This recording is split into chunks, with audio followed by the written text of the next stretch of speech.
Ya, entonces habíamos alcanzado a revisar algunas condiciones que tiene que tener el fármaco para poder ser absorbido principalmente. Recuerden que nuestro ejemplo característico va a ser eh, la vía de administración oral, donde nosotros podíamos revisar cierto tipo de curvas asociadas a la administración y que están relacionadas, ¿cierto?, al tiempo que va pasando a medida que el fármaco se va absorbiendo, se va distribuyendo, se va biotransformando y además también de eso se puede ir eliminando. Revisamos también algunas características con respecto a esta curva, en donde nosotros habíamos mencionado además también de eso el periodo de latencia, que era el periodo, ¿cierto?, que va a estar relacionado a la administración del fármaco, hasta que nosotros alcanzáramos lo que se denominaba como concentración mínima eficaz, que iba a ser la concentración mínima que nosotros necesitábamos para poder empezar a notar los efectos farmacológicos, ¿cierto?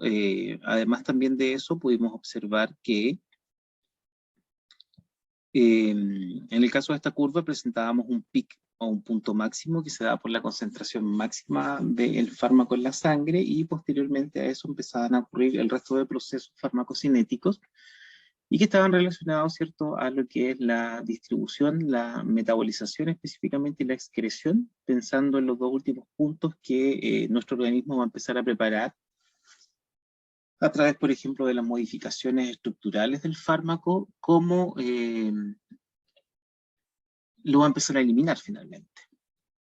Por eso es que en el caso de este tipo de curvas nosotros veíamos después una disminución en la concentración sanguínea hasta que lo más probable es que cayéramos por debajo de la concentración mínima eficaz y de esa forma nosotros tener que administrar nuevamente un fármaco. Por eso que tenemos que administrar un fármaco cada 8 horas o cada 12 horas dependiendo de su vida media o dependiendo de sus características físico-químicas. Además también de eso habíamos mencionado a esta concentración mínima tóxica, ¿cierto?, que va a estar muy relacionada a la concentración, ya ningún fármaco es inocuo, eso lo mencionamos en una de las primeras clases. Por lo tanto, si nosotros aumentábamos la dosis, podíamos tener un aumento de la concentración hasta llegar a la aparición de efectos tóxicos. Y por eso es tan importante conocer además también la dosis de administración de medicamentos. Habíamos mencionado también acerca de las características que tenía que tener mi fármaco para poder ser absorbido finalmente, en primera instancia, ¿cierto?, la capacidad de poder atravesar membranas. Para eso entonces existían también mecanismos asociados a el paso del fármaco desde un lugar de la membrana hacia otro para poder pensar, ¿cierto?, que el fármaco necesita ingresar finalmente a los tejidos y posteriormente unirse, por ejemplo, a un receptor y producir su efecto farmacológico. Vimos que gran parte de los fármacos podían atravesar a través de lo que se denomina como difusión, ya en donde nosotros vamos a tener, ¿cierto?, que el fármaco se va a mover en un gradiente de concentración, o a través también de la utilización de algunos transportadores, que son fundamentales también al momento de ingreso del fármaco. Alcanzamos a hablar acerca de la difusión simple, que es gran parte de cómo los fármacos van a atravesar finalmente. Para eso tenían que tener ciertas características y nosotros nos podíamos encontrar finalmente con 3 tipos de fármacos específicamente. Fármacos que son hidrofílicos, que van a tener una mayor afinidad, ¿cierto?, por la cantidad de agua que nosotros podamos encontrar, que finalmente iban a ser un poco más incapaces de poder atravesar esta membrana, en donde nosotros vamos a tener que finalmente, una vez que atraviesen la membrana, lo podemos encontrar dentro de la célula, no en cantidades tan altas. Vimos también, además, también en que algunos fármacos podrían ser hidrofóbicos, ya que eso les permite, según su estructura, también atravesar fácilmente la membrana y poder llegar finalmente al interior de la célula o al interior del tejido. Y por último, además, también hablábamos de aquellos fármacos que eran extremadamente hidrofóbicos y que generalmente podían ser retenidos en el caso de la membrana.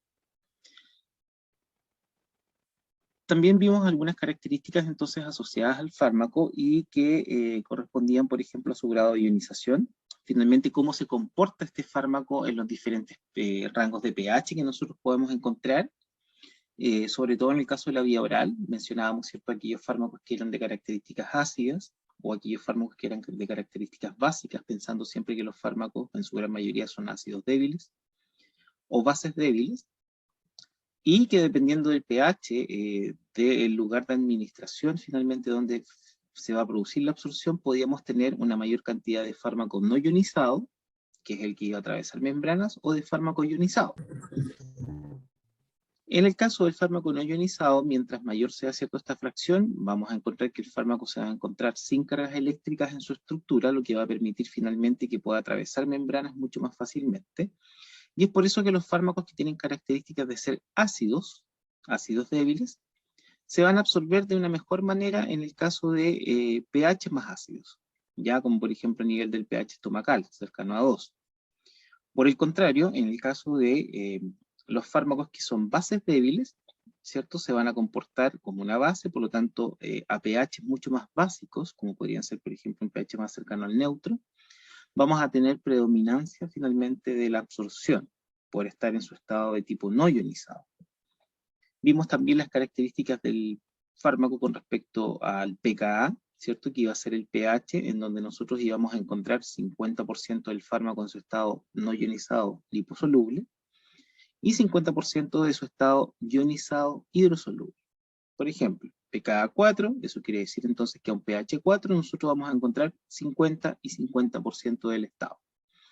Por otro lado, en el caso de esta base, anilina, ¿cierto? pKa 5, quiere decir entonces que a pH 5 nosotros íbamos a encontrar 50% y 50%.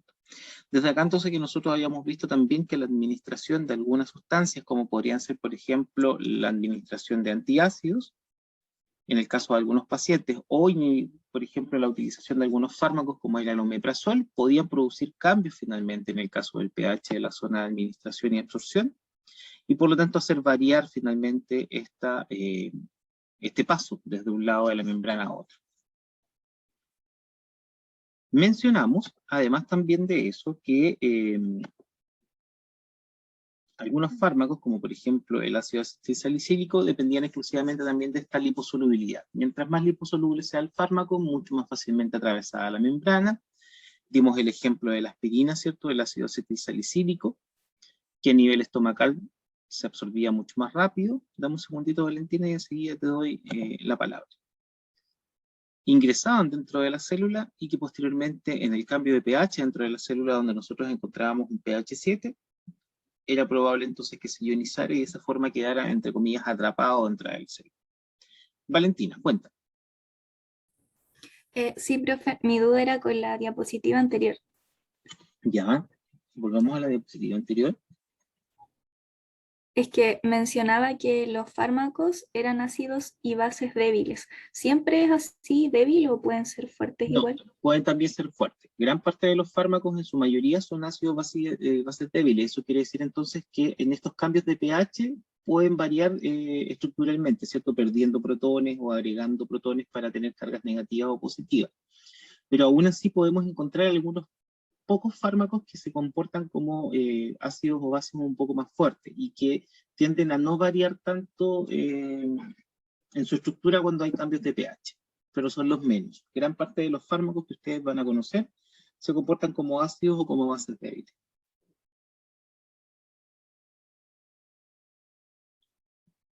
¿Sí? ¿Quedó un poquito más claro? Sí, profe, gracias. Ya, no hay problema. Además también de eso habíamos visto el coeficiente de partición, que era otra característica también de los fármacos y que estaba relacionado también, está muy relacionado a esta capacidad finalmente de poder estar en ciertas condiciones donde nosotros hacíamos mención, ¿cierto? Que el coeficiente de partición era un número teórico, físico-químico finalmente, y que nos permitía saber si que el fármaco iba a tener mayor afinidad por los componentes grasos, o los componentes acuosos, ¿ya? Y que se evaluaba a través, ¿cierto?, de el logaritmo del valor de esta partición. Mientras más negativo dijimos el fármaco, mucho más hidrosoluble, mientras más positivo, finalmente este logaritmo iba a ser mucho más liposoluble y por lo tanto atravesar también las membranas. Por lo tanto, teniendo todas estas características de los fármacos, nosotros habíamos mencionado también que en el caso de las estructuras podíamos obtener algunos cambios. Ya habíamos ejemplificado a la epinefrina, a la efedrina y a la metanfetamina, que en su estructura son bastante parecidos, salvo que en el caso de la epinefrina encontrábamos bastantes grupos hidroxilos, lo que permite finalmente que en variaciones de pH nosotros podamos tener estos cambios y otorgar cierta carga eléctrica a la molécula, finalmente impidiendo su paso por la membrana, a diferencia, ¿cierto?, de metanfetamina, ya un derivado, ¿cierto?, de la anfetamina que tiene acción sobre el sistema nervioso central, mucho más liposoluble, no tiene la presencia de estos grupos hidroxilo en esta zona, y por lo tanto permite también su paso a ciertos lugares, como podría ser, por ejemplo, el sistema nervioso central. Incluso habíamos mencionado también la utilización en el caso de una droga de abuso, que es la heroína, que en su composición estructural tiene la presencia de grupos ésteres, y que por lo tanto también permiten una mayor liposolubilidad. Y es por eso que también la heroína, primero, al momento de administrar, tiene un rápido paso hacia el sistema nervioso central, que es donde produce principalmente también sus efectos, como son, por ejemplo, este estado eufórico que se presenta al inicio de la administración de la heroína, ya que llega en alta concentración a nivel del sistema nervioso central, dado por esta liposolubilidad. Entonces, en esa diapositiva habíamos quedado el día de ayer. Importante entonces que en todo este periodo, o todo este proceso de absorción, finalmente el fármaco tiene que tener ciertas características. Nos saltábamos, ¿cierto?, la absorción en el caso de la vía intravenosa. Déjenme admitir a una persona que viene entrando. Perfecto. Y sí, el fármaco se tiene que comportar de algunas formas para poder salir finalmente de la sangre. Recuerden que el siguiente paso es pasar a la sangre y posteriormente llegar a los lugares en los cuales podría producir su efecto farmacológico. Entonces, esta difusión de membranas se va a dar específicamente por los transportes. Seguramente esto es algo que ustedes ya vieron de sus clases de biología, ¿cierto? Bioquímica o biología celular, donde existen mecanismos de transporte de fármaco a través de las células, como son, por ejemplo, los que se subdividen en transporte pasivo, que no necesitan energía, aquellos que se dividen en transporte activo, que sí necesitan principalmente la hidrólisis, por ejemplo, de ATP, o que pueden utilizar, por ejemplo, algunas moléculas, como son, por ejemplo, los transportadores, para favorecer el paso desde un lugar a otro de la membrana. Todos estos transportadores son bastante importantes en el caso de la farmacocinética, ya que generalmente se encuentran en lugares específicos, como pueden ser, por ejemplo, algunos epitelios intestinales, el epitelio renal, por ejemplo, al momento también de la eliminación, e inclusive a nivel hepático. Funcionan finalmente, en el caso de los transportadores, como una forma de absorción que es bastante más selectiva. No hay un paso por difusión simple, sino que el fármaco tiene que utilizar principalmente estas proteínas de membrana para poder atravesar desde un lugar a otro. Y aparte de esta absorción selectiva, también están asociados a la eliminación tanto de sustancias endógenas que nosotros podamos producir, como también a la eliminación de algunos fármacos. Estos transportadores trabajan finalmente también en conjunto con algunas enzimas que pueden ayudar a metabolizar los fármacos, para de esa forma eliminar finalmente tanto el fármaco propiamente tal en su estructura, como también a cada uno de los metabolitos que puedan estar asociados a su biotransformación. Además, estos transportadores en varios tipos de células pueden mediar la distribución de fármacos específicos, ya en algunos tejidos, lo que se denomina como focalización del fármaco, finalmente que permitan el paso a un tipo de célula en específico. Por el contrario, también estos transportadores pueden servir como barreras protectoras para algunos determinados órganos y tipos de células, lo vamos a ver en la siguiente diapositiva, que está relacionada a un tipo de transportador que es la glicoproteína P, que se puede encontrar, por ejemplo, a nivel del sistema nervioso central, en la barrera hematoencefálica, y que finalmente ayuda a proteger al sistema nervioso central del ingreso de alguna sustancia que no sea conocida por el organismo. Recuerden que los fármacos son sustancias que nosotros no producimos, por lo tanto, son sustancias que en algún momento nuestro organismo también va a querer sacar. Muchos de los transportadores también que son relevantes para esta respuesta de medicamentos controlan la distribución en el caso del tejido, así como también entonces la absorción y la eliminación de medicamentos.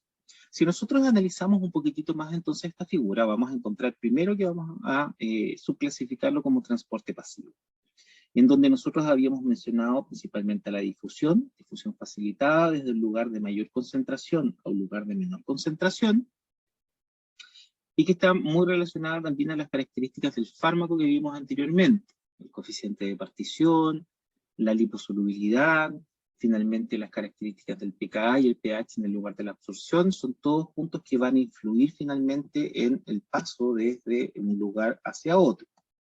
Por otro lado, también podemos encontrar al transporte de tipo paracelular, ya que permite en algunos casos que el fármaco pueda atravesar entre el espacio intercelular, muchas veces también utilizando algún tipo de transportador, pero que finalmente va a depender de algunas características como son, por ejemplo, las uniones celulares.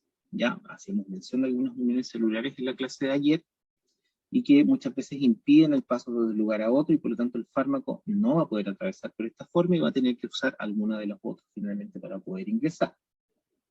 Por último, en el caso del transporte pasivo, vamos a encontrar a lo que se denomina como difusión facilitada. Para eso vamos a utilizar generalmente un transportador, una proteína que se encuentra en la membrana. También se conoce como sistema de transporte de aminoácidos neutros, de repente lo pueden encontrar en el caso de alguna literatura. Y este transportador está involucrado en el transporte de algunas sustancias como son estos aminoácidos, por ejemplo en el caso del intestino delgado. En el caso del intestino delgado. Se conocen también como transportadores de tipo SLC, ya que no necesitan energía, no necesitan ATP. Por otro lado, entonces podemos encontrar a los que se denominan o se clasifican dentro del transporte activo. Vamos a encontrar el primario y vamos a encontrar el secundario. En el caso del primario vamos a tener en primera instancia aquellos que se denominan como transportadores de tipo ABC, porque sí, estos dependen de la hidrólisis de ATP, finalmente entonces van a depender de energía y permiten muchas veces el egreso, la salida de un fármaco que pueda estar en el interior de la célula hacia afuera. Lo mismo en el caso de algunas bombas, ¿ya? Como son por ejemplo la bomba sodio-potasio ATPasa, que podemos encontrar y que seguramente las van a mencionar en las clases de cardiovascular, que permiten el intercambio finalmente de algunos electrolitos, como son por ejemplo el potasio del sodio. Y en el caso del transporte activo de tipo secundario, muchas veces vamos a encontrar a lo que se denominan como antiportadores o sin portadores. Cuando hablamos de antiportadores, estamos hablando de un cotransportador que tampoco en este caso requiere de la hidrólisis de ATP, y que permite, por ejemplo, el ingreso de un ion que puede ser, por ejemplo, el sodio, y la salida finalmente de una sustancia X que podría llegar inclusive a ser un fármaco. Y por otro lado, los importadores van a permitir el flujo hacia el mismo lado, ¿ya? O sea, ingresa sodio, pero a la vez también de eso va a ingresar una molécula Y en este caso, que también podría ser un fármaco, desde el exterior hacia el interior. Por lo tanto, tenemos diferentes tipos de formas en las cuales los fármacos finalmente pueden atravesar estas membranas. ¿Qué es lo que pasa? Yo les hacía mención que finalmente en el caso de estos tipos de transportadores podemos encontrar que hay algunos que nos permiten, entre comillas, como proteger finalmente el ingreso o el tejido, y entre esos encontramos a una proteína. Esta proteína se denomina como glicoproteína P. Es un transportador que se denomina un transportador de eflujo, porque va a sacar, en este caso, fármacos desde el interior de la célula. Pertenece a la familia de los transportadores de tipo ABC, por lo tanto tiene que haber hidrólisis de ATP para que esta glicoproteína P funcione. Este es un transportador que regula finalmente el acceso de fármacos a nivel del sistema nervioso central principalmente, así como también la presencia, por ejemplo, en otros tejidos, como podría ser, por ejemplo, el caso de la placenta. Ya en la placenta nosotros también encontramos esta glicoproteína P, que finalmente también permite sacar fármacos. Recordemos que en el caso de la administración de fármacos durante el embarazo, no todos los fármacos se pueden administrar, porque algunos pueden atravesar la barrera placentaria y finalmente poder encontrarse en concentraciones mucho más altas, en el caso del feto o del bebé en gestación. Por otra parte, además también se puede producir resistencia en el caso de algunos fármacos, tales como son, por ejemplo, los antineoplásicos. Aquí tenemos un ejemplo que es la vinblastina, fármaco para el tratamiento del cáncer, en donde podemos encontrar, por ejemplo, en el caso de algunos tejidos que tengan estas células cancerígenas, que van a tener una alta concentración de esta glicoproteína P. ¿Por qué? Porque al momento de ingresar finalmente el fármaco para el tratamiento del cáncer, ellos son capaces finalmente de poder sacarla, en este caso el medicamento, fuera del tejido y finalmente entonces disminuir la concentración en el sitio blanco. Aparte entonces de esta glicoproteína P, nosotros podemos encontrar otras barreras. Una de las importantes es la barrera hematoencefálica, que se denomina como DHE, y acá nosotros encontramos transportadores que también necesitan de la hidrólisis de ATP. O sea, generalmente acá vamos a tener que el fármaco, para poder ingresar finalmente a nivel del sistema nervioso central, va a necesitar la utilización de un cotransportador. Algunos fármacos, por sus características, por ejemplo, ser bastante pequeños y bastante liposolubles, también pueden atravesar.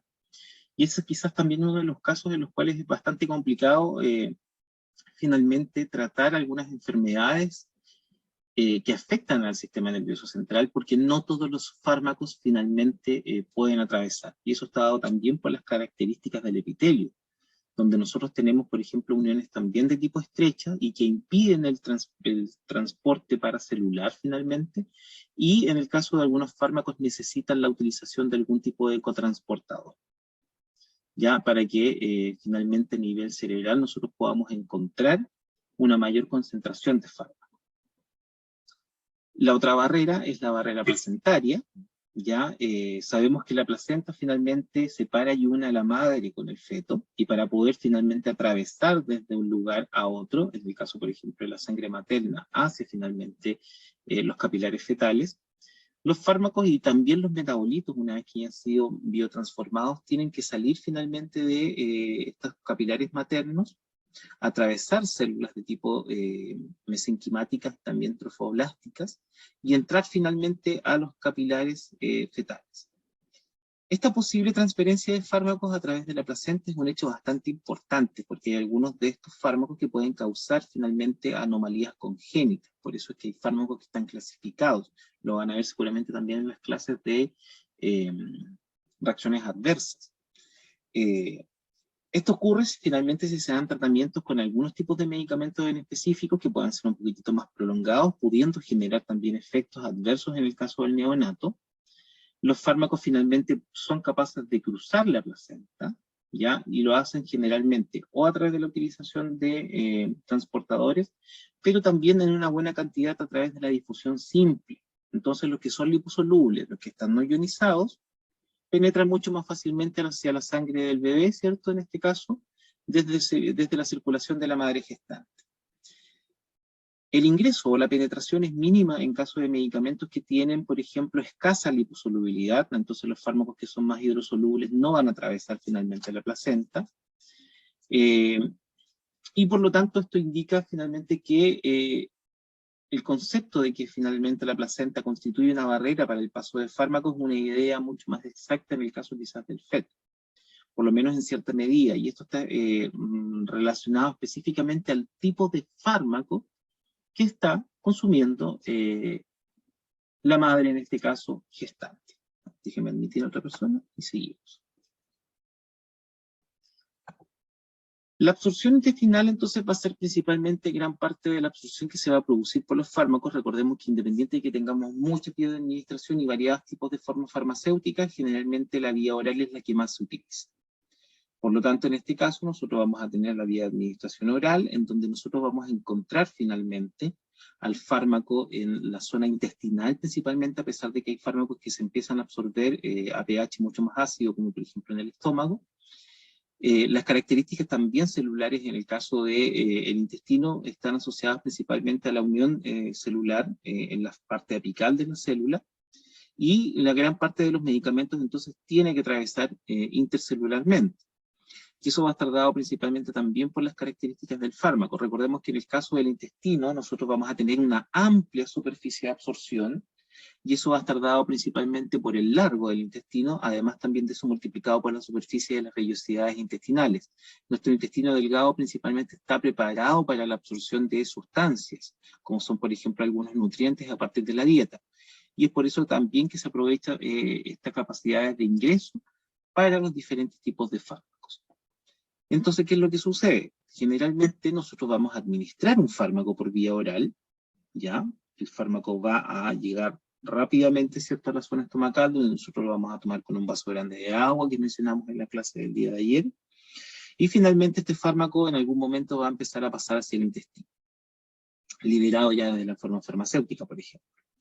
A nivel intestinal, principalmente a través de esta absorción por el epitelio, puede llegar, ¿cierto?, en cierta cantidad a la vena porta.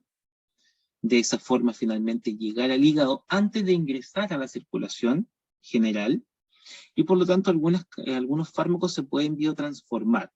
Ya, esto pasa en el caso de la vía oral. No pasa, por ejemplo, en el caso de la vía endovenosa o en el caso de algunas vías parenterales. Y por lo tanto, cuando recién el fármaco está ingresando a la circulación para finalmente empezar a distribuirse por el organismo, ya cierta cantidad de fármaco se puede ir perdiendo. De hecho, es un concepto que lo vamos a revisar en una definición posterior y que se conoce como el efecto de primer paso.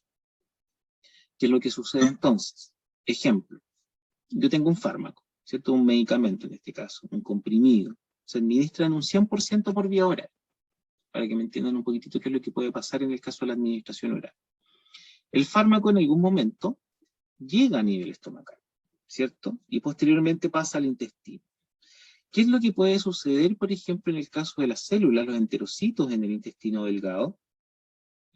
Finalmente, que del 100% del fármaco que yo estoy administrando y que se liberó desde la forma farmacéutica, nosotros podamos encontrar, por ejemplo, algunas formas de eliminación, como es, por ejemplo, la presencia ya de la glicoproteína P. Recién mencionamos, ¿cierto?, que la glicoproteína P se encarga de sacar el fármaco desde el interior de la célula.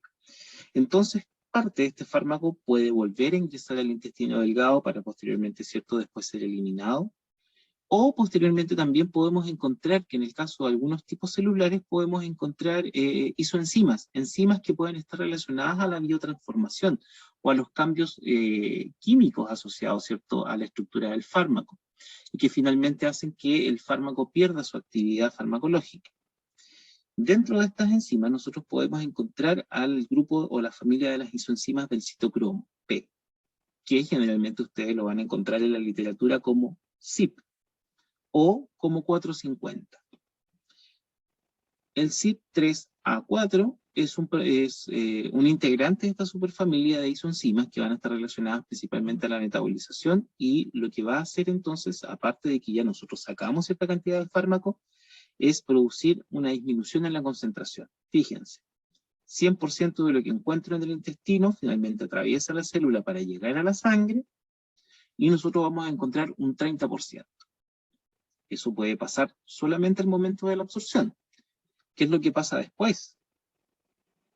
Muchas veces en el caso del hígado, cuando ya ¿cierto?, empieza a circular a partir de las venas, por la vena porta hacia el hígado, nosotros podemos encontrar que en la célula hepática, en los hepatocitos, tengamos de nuevo presencia de glicoproteína P, la que finalmente va a sacar de nuevo, ¿cierto?, cierta cantidad de fármaco, o inclusive se puede llegar a metabolizar por presencia de nuevo de algunas isoenzimas del citocromo. Por lo tanto, fíjense, finalmente, del 100% del fármaco que yo estoy administrando, nosotros podemos encontrar finalmente en sangre solo un 15%. Porque es importante conocer esto, porque finalmente este 15% que está relacionado a la concentración final del fármaco después de todo este proceso, va a ser el fármaco que va a tener el efecto farmacológico, o el que tiene que producir finalmente el efecto farmacológico. Por eso es tan importante conocer finalmente también estas características farmacocinéticas, como es el efecto de primer paso. Un ejemplo, propanolol. El propanolol es un fármaco que van a ver en las clases de farmacología cardiovascular, que es un beta bloqueador. Es un fármaco que tiene propiedades de antihipertensivas, para disminuir la presión, y además también de eso tiene propiedades antiarrítmicas. El propanolol muchas veces, por este efecto de primer paso, se puede biotransformar antes de llegar finalmente en su totalidad, o en la fracción que tiene que llegar a la sangre, que es aproximadamente menor a un 50%, en dos tipos de metabolitos. Uno es un metabolito inactivo, que finalmente fue biotransformado, como por ejemplo por estas isoenzimas, y que no va a tener acción farmacológica, como también cierta cantidad puede ser biotransformado en este metabolito activo, que es el 4-hidroxipropanolol. Este efecto de primer paso generalmente entonces va a ser mayor al 50%, y eso quiere decir entonces que del 100% que yo estoy administrando, más del 50% finalmente antes de llegar a la sangre, se va a metabolizar y finalmente después o se puede eliminar por esta presencia de glicoproteína P. Entonces desde acá nosotros podemos empezar a rescatar también otras definiciones que se suman a las que ustedes ya vieron en las clases anteriores. Primero, el efecto de primer paso. Finalmente entonces el efecto de primer paso va a estar asociado a la metabolización finalmente a los cambios en el fármaco, que se produce en este caso en el fármaco absorbido y que se administra por vía oral. Eso es importante. El efecto del primer paso se puede relacionar a la administración oral principalmente. Podría estar relacionado también a la administración rectal, porque la administración rectal también permite el ingreso del fármaco y su paso por el hígado. ¿Ya? A pesar de que quizás en algunos libros puedan encontrar que la vía sublingual también puede tener un efecto del primer paso, hay algunos autores que dicen que sí, otros que no, pero sí o sí, en el caso de la vía oral nosotros tenemos este efecto. A nivel del tracto gastrointestinal, que finalmente llega al hígado a través de la vena porta y que se metaboliza antes de llegar a la circulación sistémica. Eso es importante entonces. Finalmente el efecto del primer paso nos va a disminuir la cantidad de fármaco total que nosotros administramos, y ese fármaco que finalmente va a estar inalterado va a llegar finalmente a la sangre en una menor cantidad. Y además también una segunda definición, que es lo que se denomina como biodisponibilidad. La biodisponibilidad es una característica farmacocinética de los fármacos y que va a estar relacionada finalmente a este efecto de primer paso. Es un parámetro entonces que va a cuantificar o va a medir, ¿cierto?, la cantidad o la disponibilidad fisiológica del fármaco. Lo que va a hacer entonces finalmente es medir la cantidad de fármaco que accede a la sangre en forma inalterada al torrente circulatorio, y además también de eso lo va a medir a través del tiempo, por lo tanto se puede medir la velocidad. Ejemplo, en el caso de la vía oral, nosotros siempre vamos a tener una biodisponibilidad menor al 100% porque vamos a tener un efecto de primer paso. ¿Qué pasa entonces con la vía, por ejemplo, intravenosa? ¿Cuál creen ustedes que sería la biodisponibilidad de un fármaco administrado por esta vía? Si nosotros nos saltamos el proceso de absorción y no estamos administrando un fármaco por vía oral. ¿100%? Perfecto, un 100%. La administración de un fármaco que va directo al torrente sanguíneo, como es el caso de la vía intravenosa, va a producir que el 100% del fármaco que yo estoy administrando finalmente llegue a la sangre. Por lo tanto, yo tengo una biodisponibilidad de un 100%. Es importante entonces poder conocer estos dos tipos de procesos que finalmente producen o están relacionados a la absorción. Una vez que el fármaco entonces ya se absorbe, pasó por todo este proceso finalmente, que es un proceso que también puede estar alterado, y seguramente lo van a ver también en las clases ya asociado un poco más a la clínica. Nosotros podemos tener ciertos factores en el caso del paciente que pueden alterar la absorción, como es por ejemplo el contenido de alimentos. Por eso que ¿cierto? Hace un par de días atrás mencionábamos que hay fármacos que se tienen que administrar con alimentos y otros no. Algunos fármacos son más liposolubles, por lo tanto, si yo consumo un alimento que es liposoluble, como por ejemplo podrían ser carnes, grasas, embutidos, finalmente también puedo disminuir la absorción. Y esto va a estar dado entonces, ¿por qué? Porque el fármaco, al ser un fármaco mucho más liposoluble, va a tender a quedarse en el bolo alimenticio. Existen fármacos o existen situaciones en las cuales también el paciente disminuye el tiempo de tránsito intestinal. Cuando, por ejemplo, un paciente tiene un tránsito intestinal mucho más rápido, que finalmente va a disminuir el tiempo de que pasa el medicamento y la forma farmacéutica finalmente en el intestino. Un paciente que tenga diarrea, por ejemplo. En el caso de un paciente con diarrea, generalmente vamos a tener un aumento del peristaltismo, ¿cierto?, del movimiento intestinal, y eso va a hacer también que mi fármaco y mi forma farmacéutica atraviese mucho más rápidamente.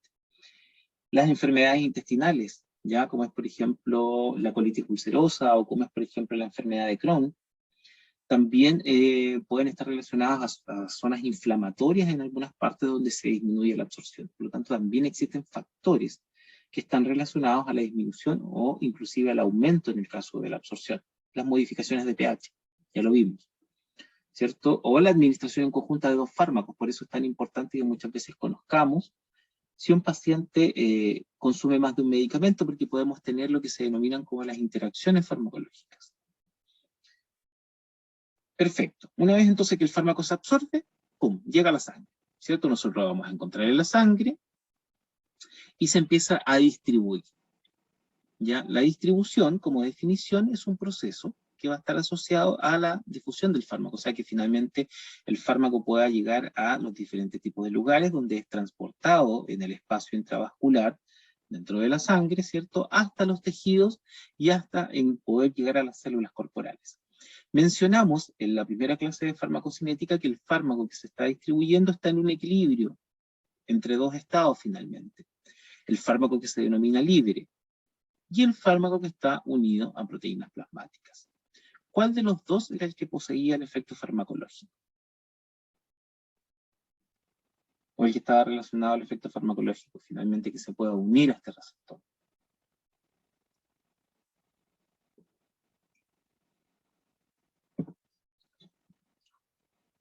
En el chat me contestaron. Zaira me dice que es el fármaco libre. Perfecto, ¿cierto? El fármaco libre finalmente es el que va a producir el efecto farmacológico. Para que el fármaco pueda ingresar a la sangre y posteriormente cuando llegue al sitio de acción pueda salir, tiene que estar en su forma libre.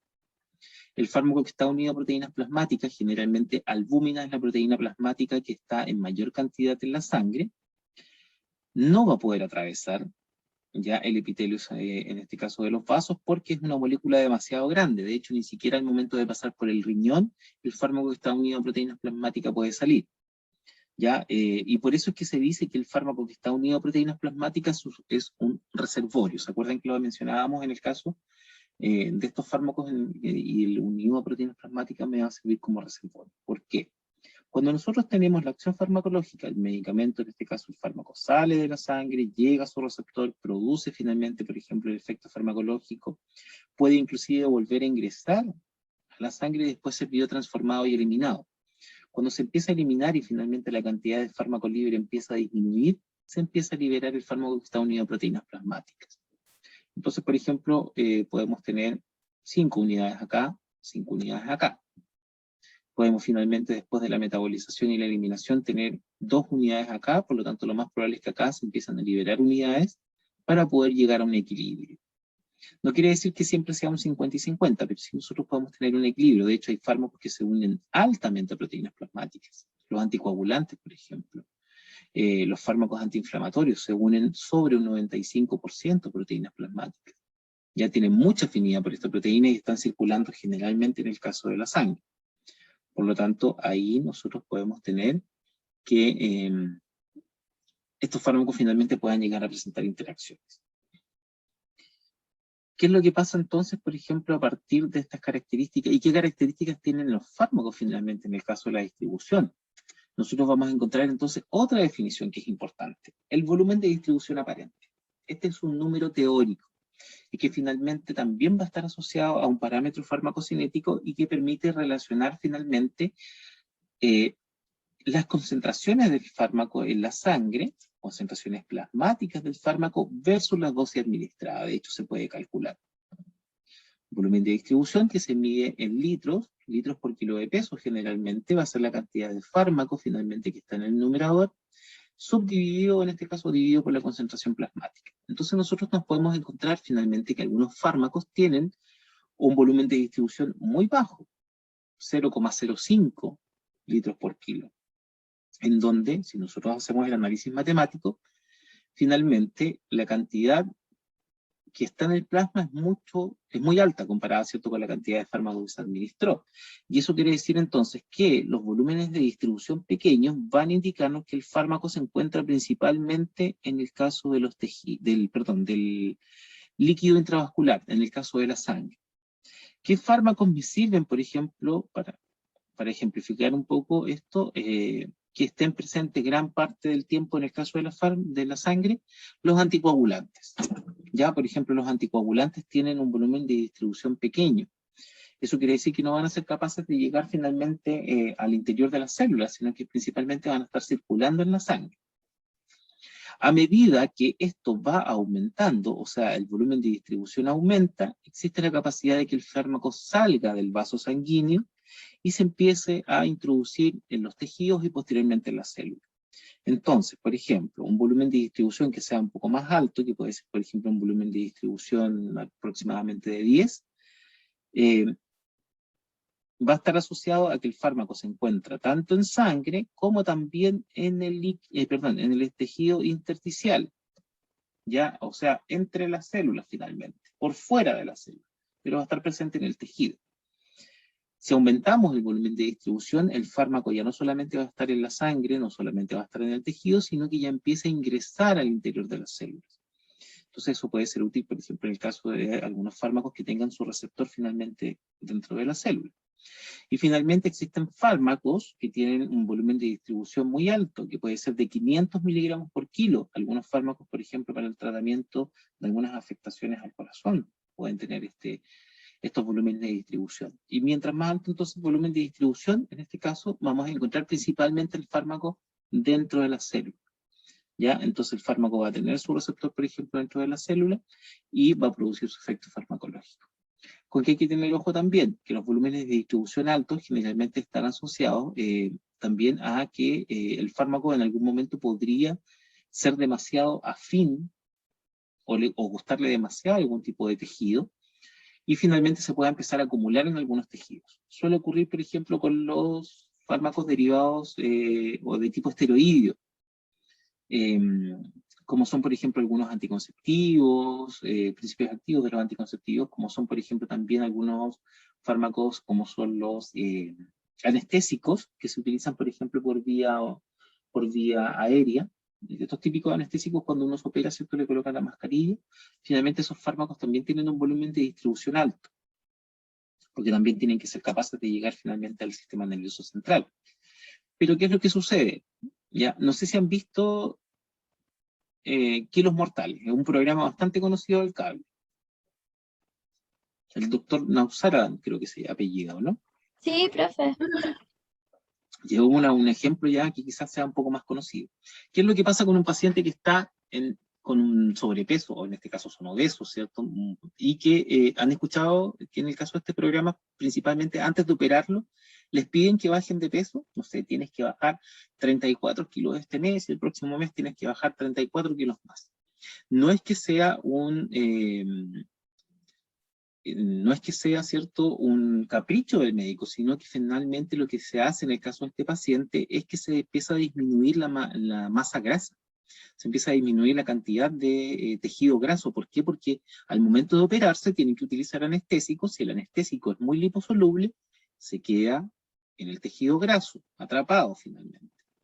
Y eso hace que para que el paciente tenga el efecto anestésico tengamos que administrar dosis mayores. ¿Qué pasa si administramos dosis mayores? Posibilidad de efectos tóxicos, o en el caso del paciente pueda tener, por ejemplo, algún tipo de afectación en el sistema nervioso central, inclusive la muerte. Por eso es tan importante, por ejemplo, en este caso también conocer qué características tiene el paciente. Y ahí para que lo piensen, ¿cierto?, y lo analicen desde un punto de vista mucho más cercano. Existen por lo menos características también del paciente que están asociadas finalmente a estos volúmenes de distribución, por ejemplo, el flujo sanguíneo. ¿Ya? Si es que nosotros tenemos un alto flujo sanguíneo en algunos tejidos, como son tejidos mucho más irrigados, finalmente también pueden permitir que el fármaco pueda llegar mucho más fácilmente. Algunos tejidos de depósito, y que está asociado, ¿cierto?, a este último punto, que es la afinidad por diversos tejidos por parte del fármaco, pueden ser el tejido adiposo, o pueden ser inclusive el tejido óseo, ya, en donde nosotros también podamos encontrar depósitos de algunos fármacos. Y por supuesto también la capacidad del fármaco de salir finalmente desde la sangre, llegar, ¿cierto?, al espacio intercelular o intracelular, va a depender finalmente de la capacidad de atravesar las membranas, ¿cierto? Que sea más pequeño, que sea liposoluble, que esté en su estado no ionizado. Generalmente entonces lo que vamos a ver es que esto se puede graficar. ¿Ya? A nosotros nos gustan harto los gráficos y por lo tanto aquí traemos más gráficos todavía. La unión a proteínas plasmáticas tiene una importancia, ¿ya? Sobre todo en el caso de la intensidad, finalmente también del efecto farmacológico y la duración del efecto de un fármaco. Un fármaco que está unido altamente a proteínas plasmáticas va a tener generalmente un efecto mucho más prolongado en el tiempo, y de hecho va a estar asociado a otro parámetro farmacocinético que creo que viene en la última diapositiva, que es la vida media. ¿Ya? La vida media está relacionada a la administración del fármaco y cuánto tiempo pasa finalmente para que su concentración llegue a la mitad. Por eso es que hay fármacos que se administran una vez al día, hay fármacos que se administran una vez cada 12 horas, cada 8 horas, porque también tienen esta característica de tener vidas medias o finalmente un estado útil en el organismo que es mucho más prolongado. Pero vámonos al caso de la unión de las proteínas plasmáticas. Tenemos dos ejemplos. Un fármaco que no se une tan altamente a proteínas plasmáticas. De hecho, la proteína plasmática está representada como esta nube blanca, donde no tenemos ninguna molécula unida, y un fármaco que tiene una alta unión a proteínas plasmáticas, como podría ser, por ejemplo, un anticoagulante. Y que de hecho se ve en el caso de esta especie de nube verde, con muchos círculos de color verde. ¿Qué es lo que pasa con este primer fármaco? Analicemos la figura de la izquierda. Tenemos, ¿cierto?, una baja unión a proteínas plasmáticas. Eso quiere decir entonces que el fármaco está en un alto porcentaje como fármaco libre. Por lo tanto, este fármaco libre va a producir un efecto farmacológico intenso. ¿Por qué? Porque van a haber mayor cantidad de fármaco que sea capaz de poder interaccionar finalmente con el número de receptores. Eso quiere decir entonces que la célula efectora, el fármaco cuando ya es capaz de poder ingresar a la célula, va a producir un efecto. Y si se fijan, ¿cierto?, en el caso de esta flecha es mucho más grande que en el caso de esta flecha. Por eso es que el efecto es intenso. Pero como tenemos también alta cantidad de fármaco libre, quizás una vez que ya produzca el efecto vuelve a la sangre, este fármaco que está libre se va a metabolizar o se va a biotransformar también más rápidamente debido a que no está unido a proteínas plasmáticas. No tenemos un fármaco que está de reserva. Y posteriormente entonces se va a biotransformar más altamente, por eso también esta flecha es más gruesa que esta, y se va a eliminar, por ejemplo, por vía renal mucho más rápidamente. Si lo analizamos en el caso de los gráficos que nosotros hemos visto, ¿cierto?, en el caso de estas clases, podemos ver que el fármaco rápidamente alcanza una muy alta concentración en el plasma, ya debido a que tiene una baja también unión a proteínas plasmáticas, y que finalmente, esto está viendo la droga libre, o el fármaco libre. Finalmente vamos a tener un efecto intenso relacionado a la alta concentración, pero fíjense en el tiempo, cae muy rápidamente. Entonces nosotros vamos a tener un efecto rápido, intenso, pero corto en el tiempo. Por eso está relacionado a la intensidad y finalmente está relacionado también a la duración del efecto del fármaco. Por otro lado, entonces en el caso del fármaco que está unido a proteínas plasmáticas, va a haber menor cantidad de fármaco libre. De hecho, fíjense, acá hay una sola molécula, acá hay otra, representativa. Por lo tanto, al ingresar a la célula, el efecto va a ser mucho menor en intensidad. No quiere decir que no sea útil, sino que la intensidad va a ser menor. Por lo tanto, como vamos a tener un alto reservorio, la biotransformación también va a ser mucho más lenta y la eliminación, en este caso renal, también va a ser más lenta. Si lo analizamos versus esta curva, el fármaco libre se comporta de esta manera. Fíjense, no hay una intensidad tan alta. Este es el fármaco libre que es el que produce el efecto farmacológico. Vamos a tener una concentración adecuada que finalmente se va a extender mucho más en el tiempo, produciendo un efecto más prolongado. ¿Qué es lo que pasa? El fármaco libre se empieza a metabolizar, se empieza a eliminar, y por lo tanto el fármaco que está unido a la proteína plasmática, ¡pum!, empieza a bajar, porque se convierte en fármaco libre, y finalmente yo voy a tener, ¿cierto?, la desaparición del efecto. Pero el efecto es mucho más prolongado. Por lo tanto hay que tener cuidado, sobre todo en este caso, con la dosis. ¿Por qué? Porque si se administra una dosis incorrecta, la cantidad de fármaco que se va a administrar, una dosis incorrecta, finalmente nosotros podemos tener un efecto farmacológico mucho más prolongado en el tiempo. ¿Se entendió? Yo creo que sí.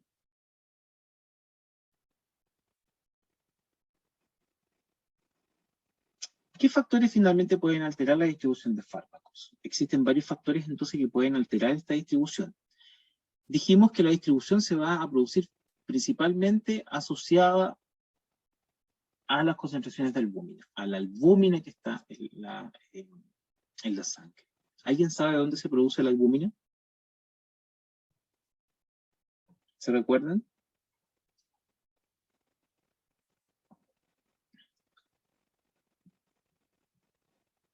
En el hígado. En el hígado nosotros producimos albúmina. Por lo tanto, ¿qué pasaría en un paciente que tiene cirrosis hepática o que tiene una enfermedad hepática que, por ejemplo, disminuye el funcionamiento del hígado? ¿Qué creen ustedes que finalmente podría llegar a pasar con la distribución de fármacos? ¿Podría verse afectada?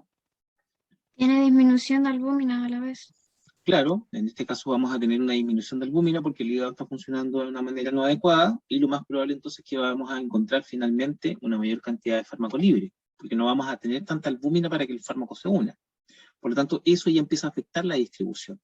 Las variaciones de peso y la obesidad son también factores. Hay factores que alteran el volumen de distribución entonces y que finalmente van a estar asociadas a la concentración de fármaco libre que nosotros podamos encontrar.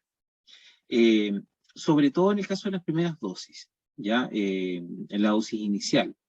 Por lo tanto, muchas veces, cuando están estos factores asociados, es necesaria la modificación de la cantidad de fármaco administrado, ya sea aumentando la concentración o disminuyendo la concentración finalmente. Como ya dijimos, variaciones de peso y obesidad.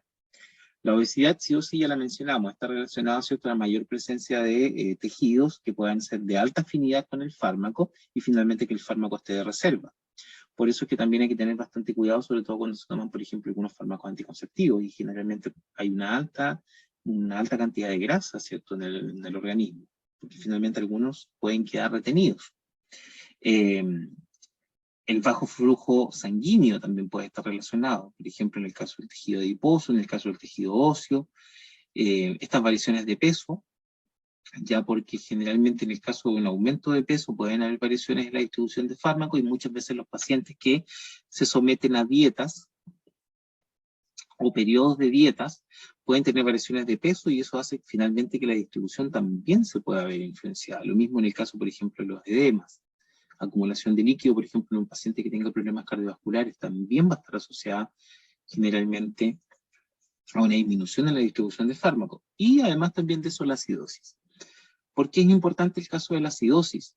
Porque la acidosis finalmente va a producir variaciones del pH, ¿cierto?, a nivel sanguíneo. Y eso puede estar influenciando finalmente en que el fármaco libre que se encuentra en la sangre pueda tener cargas eléctricas o no. Recuerden que las variaciones de pH hacen que las bases o los ácidos débiles finalmente tengan mayor porcentaje o mayor proporción de fármaco ionizado o no ionizado.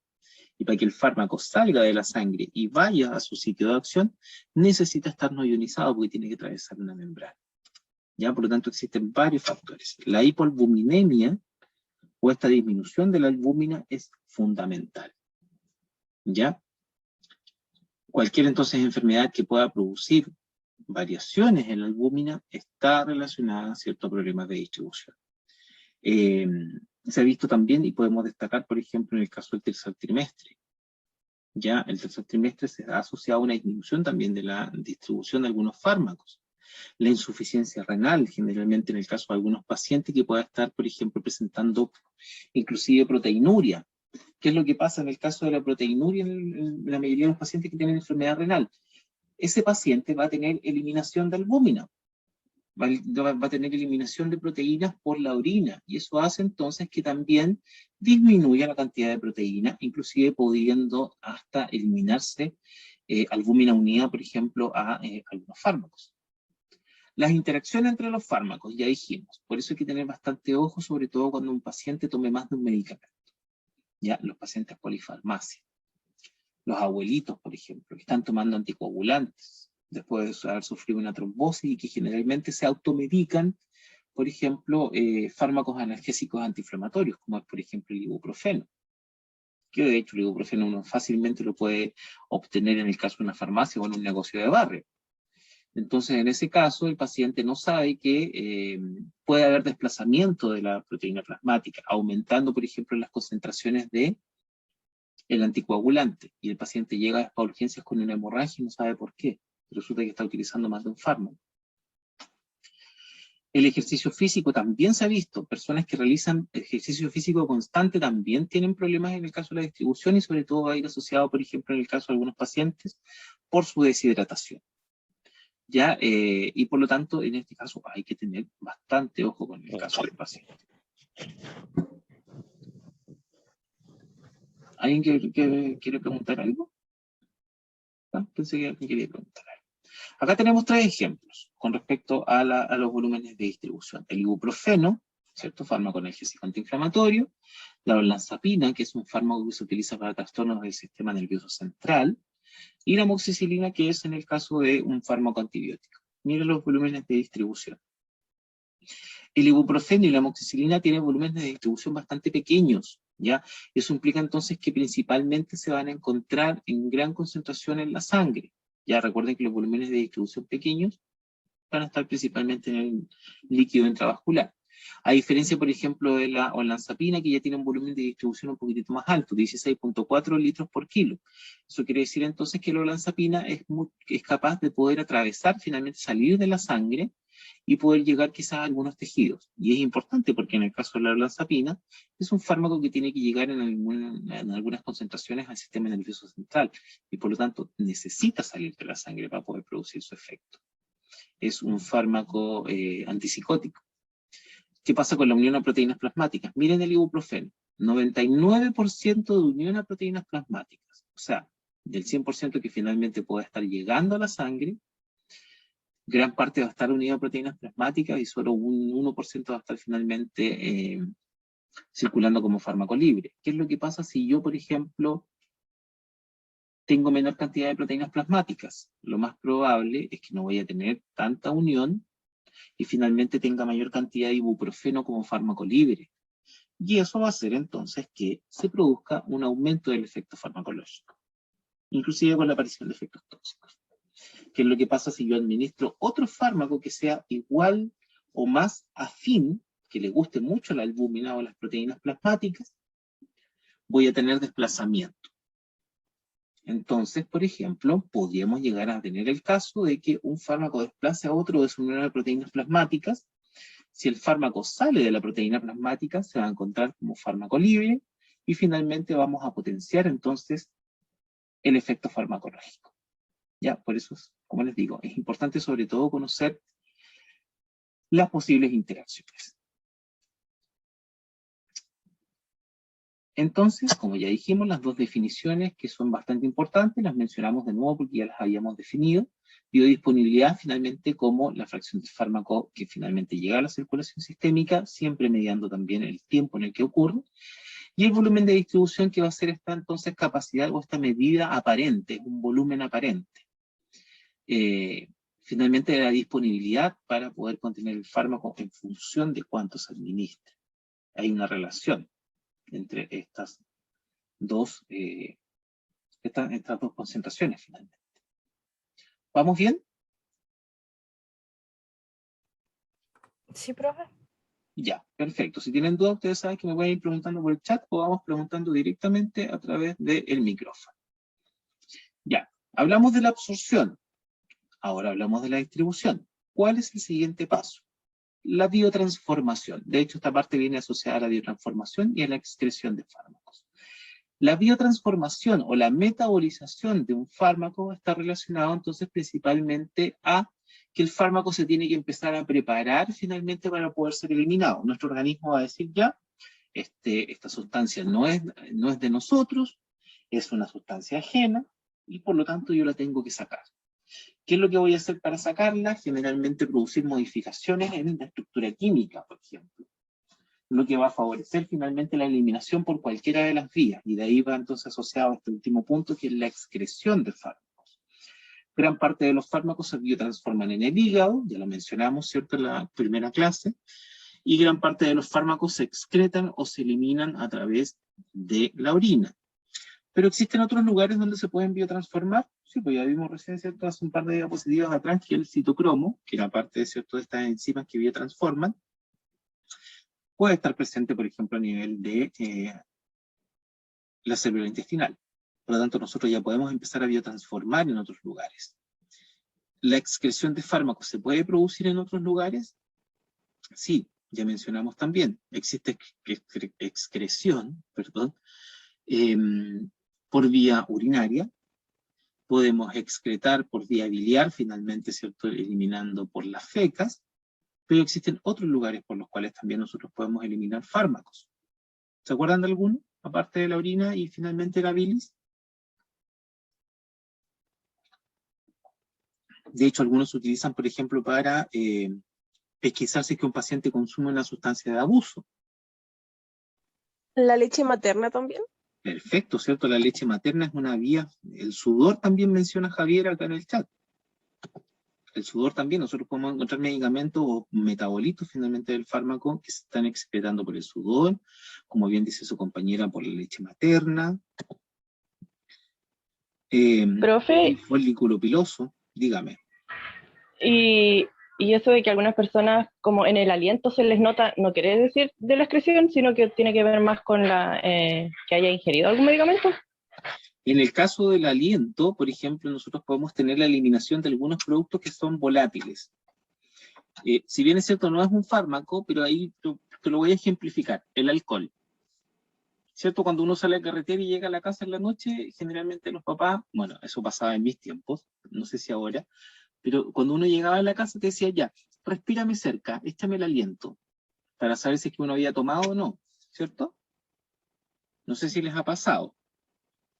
Yo creo que ustedes no, porque ustedes soportan bien. No, a mí no.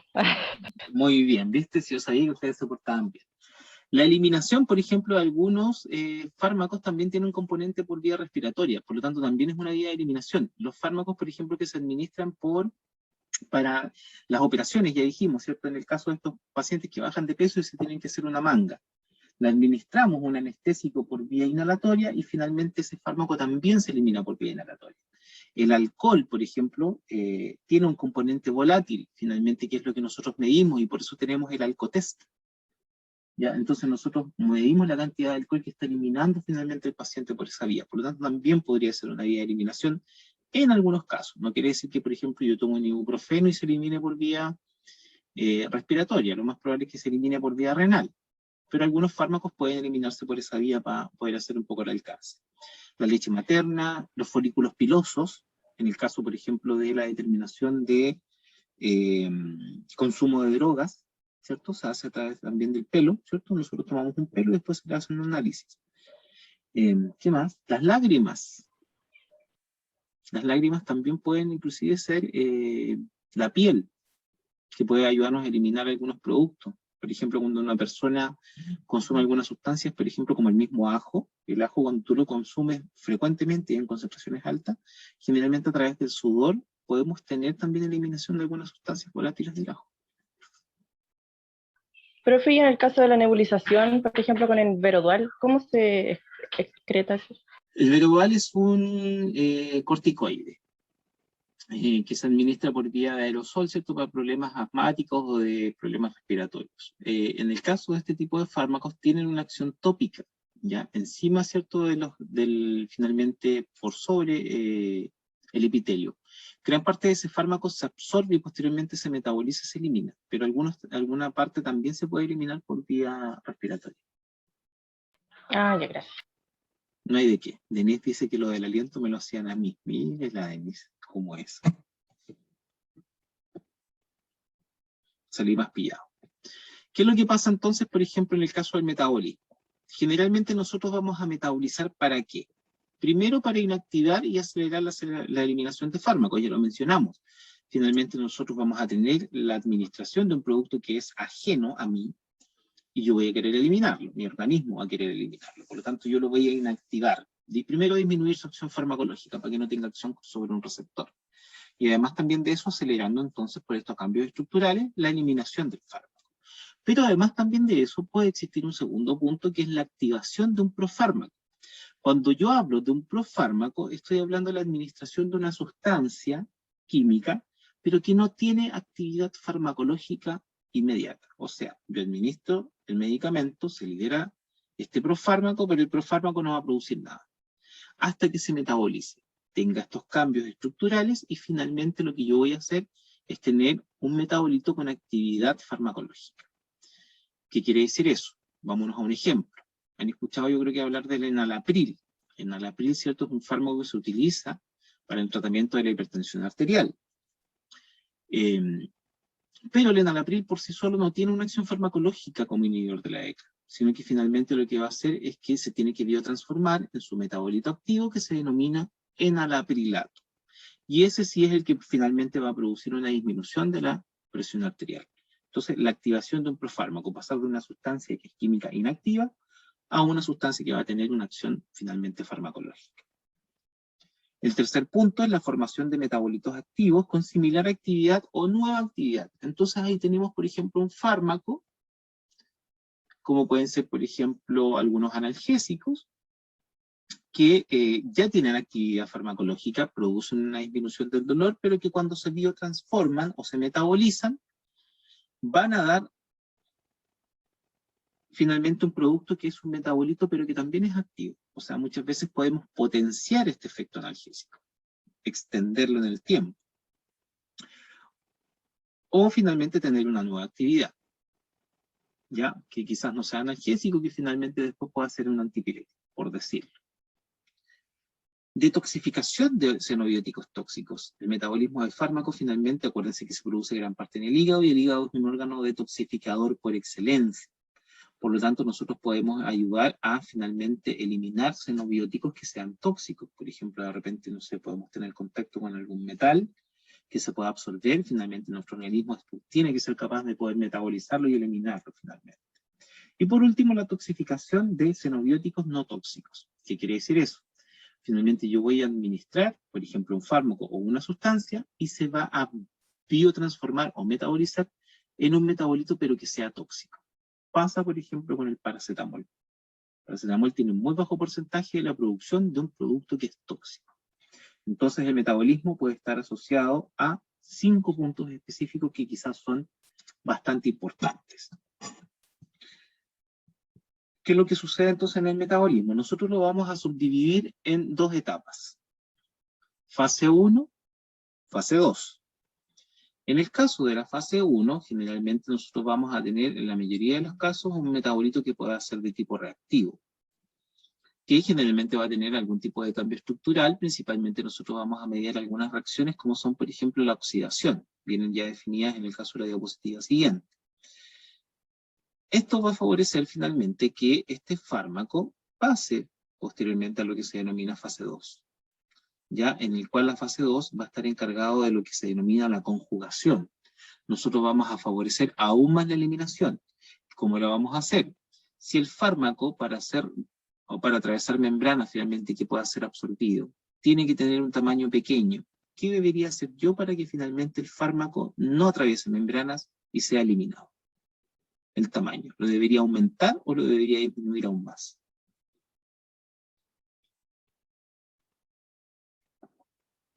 ¿Qué creen ustedes? Si yo un Profe, fármaco... ¿podría repetir que se me cortó? Sí, repito, ningún problema. Si yo sé que un fármaco, para poder atravesar membranas, finalmente se podría reabsorber a nivel urinario, tiene que ser pequeño. ¿Qué modificaciones podría hacer yo en la estructura del fármaco para que se elimine? Si yo sé que siendo pequeño se pueda reabsorber. ¿Cómo finalmente favorezco esto? ¿Dejarlo libre?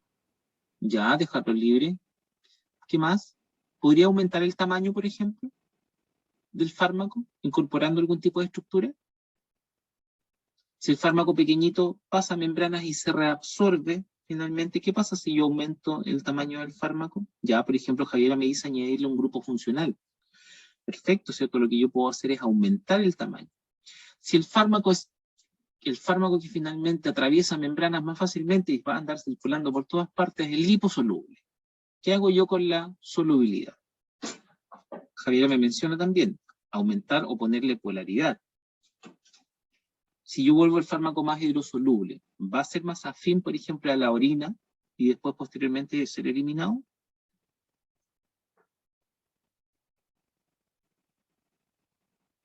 Lo vamos a analizar de todas maneras, ¿ya? Así que no se preocupe.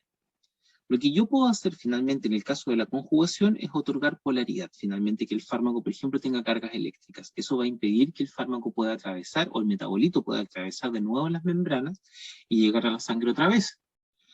¿Qué es lo que pasa si aumento, por ejemplo, o le conjugo o aumento el tamaño? Generalmente yo voy a tener que el fármaco es mucho más grande, no se puede reabsorber y se puede eliminar. ¿Qué es lo que pasa en el caso de algunos fármacos? Algunos no se van por vía urinaria, sino que se van por vía biliar, finalmente al intestino delgado, en donde de nuevo se pueden desarmar, por así decirlo, o sacar las estructuras que ya agregamos y se puedan reabsorber. ¿Ya? Porque finalmente el fármaco, o en este caso el metabolito, va a poder tener características liposolubles y además también de eso una baja cantidad de cargas eléctricas. Por lo tanto, yo finalmente puedo volver a reingresar al organismo. Ya, eso es algo que se conoce como circulación enterohepática, que también viene al final de la presentación. ¿Vamos bien con el tiempo? Sí, me quedan un par de minutos todavía. La fase 1 entonces se va a constituir principalmente por la incorporación de, o la liberación de un grupo polar. ¿ya? Entonces nosotros vamos a aumentar un poco la polaridad finalmente. Grupos polares como son los hidroxilos, como son los grupos tiol, como son los grupos aminos o como son los grupos carboxilos. Generalmente la fase 1 va a estar dada por oxidación, reducción o hidrólisis, cambios estructurales en el fármaco. Y esto va a alterar las propiedades biológicas, volviendo a un fármaco inactivo o activo.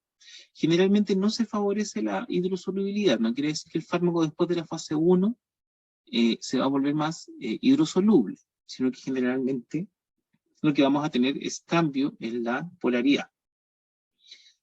Posteriormente a eso, en el caso de algunos fármacos pasan de 1 a 2, la fase 2 va a estar asociada, ¿cierto?, a que nosotros vamos a conjugar finalmente o agregar una sustancia endógena que sí sea hidrofílica. Ya eso quiere decir entonces que sí incorpore otras estructuras que sean mucho más fáciles de poder otorgar características de hidrosolubilidad, como son por ejemplo el ácido glucurónico, que es gran parte de la biotransformación en el caso de la fase 2 para gran parte de los medicamentos, sulfato o inclusive glutatión. Y esto sí, en el caso de la fase 2, me va a favorecer la eliminación de fármacos y la desactivación de los metabolitos electrofílicos. Eso quiere decir que por la fase 2, finalmente sí o sí yo voy a desactivar el fármaco o voy a desactivar el metabolito para prepararlo para la eliminación. A diferencia de la fase 1, un profármaco se va a activar, ¿cierto? Entonces vamos a tener la fase 1 y la fase 2. ¿Qué es lo que pasa? Acá tenemos un ejemplo, fenitoína, que es un fármaco que se utiliza para las convulsiones. Fármacos, por ejemplo, en el caso de un paciente que sufra de epilepsia. Es un fármaco muy lipofílico, de hecho tiene que llegar al sistema nervioso central, pero que después de la fase 1, por acción de estos citocromos, va a quedar ligeramente soluble en agua. O sea, se cambia la polaridad, se agregó en este caso un grupo de hidroxilo. Cambiamos un poco la polaridad, pero no es recién hasta la fase 2 cuando se incorpora esta estructura. Fíjense que es una estructura que no es pequeña, que tiene presencia de muchos grupos hidroxilos, o H, ¿cierto?